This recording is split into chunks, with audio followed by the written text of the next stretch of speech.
Question 5 now. So you have a train, travels along a straight horizontal track between two stations, A and B. Train starts from rest at station A, accelerates uniformly for t seconds until it reaches speed 20, and then travel constant speed for 3 minutes before decelerating until coming to rest. The magnitude of the acceleration of the train is twice the magnitude of the deceleration. And we have to represent in this axis the speed time graph.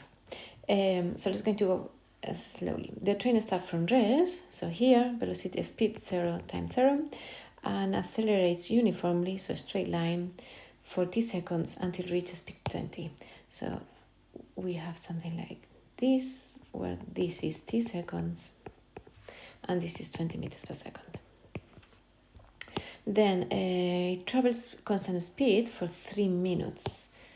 So constant speed of 20 for 3 minutes, which means this time is 3 minutes. This is in seconds, so 180 seconds. So that means that this time here is t plus 180.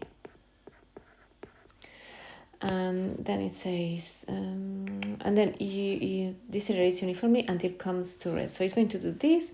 They add that the acceleration, the magnitude of the acceleration is twice the magnitude of the deceleration. So this gradient is twice this gradient, which means this line is going to be less steep, but they are not going to count that. They are just going to count or give you the marks for the actual shape. It doesn't matter the gradient, but if you are aware of that, it always looks better if you do the case you do that.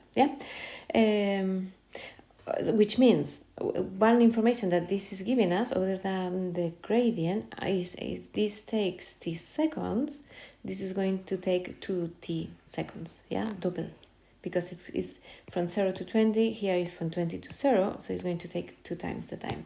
So this time here is going to be 180 plus t, so this one plus 2t, so 180 plus 3t. This bit here is 2t, this bit here is 2t, this bit here is t,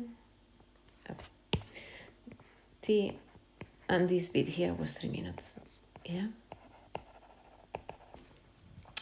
Then find the value of t when the stations A or B are 4.8 kilometers apart, which means the area under the graph is 4.8 kilometers in meters. Remember to change your units to have meters per second. So the area is the area of a trapezium. So we have this side plus this side divided by 2. So 180 plus 3t plus the short side, which is 180 again. So the long plus the short divided by 2 and times by the distance between them, which is 20. And this area is going to be 4,800 meters. So we have something like 3, I think I'm not going to solve it, plus 3t times 10, or we can divide this by 10, so 480, which means 3t is 120, which means t is 40.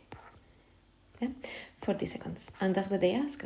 Sometimes they ask you the total time taken or something like that, so be careful of answering exactly what they ask. And to find the total time taken, you will still need to find t, but then you will have to multiply by 3 another 180. So please don't lose marks with that, and answer what they are actually asking.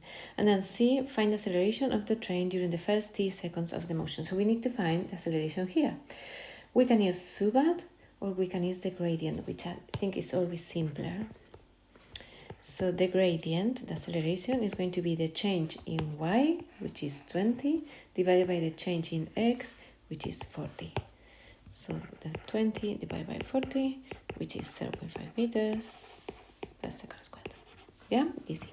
And that's all. This is a very, very quick question.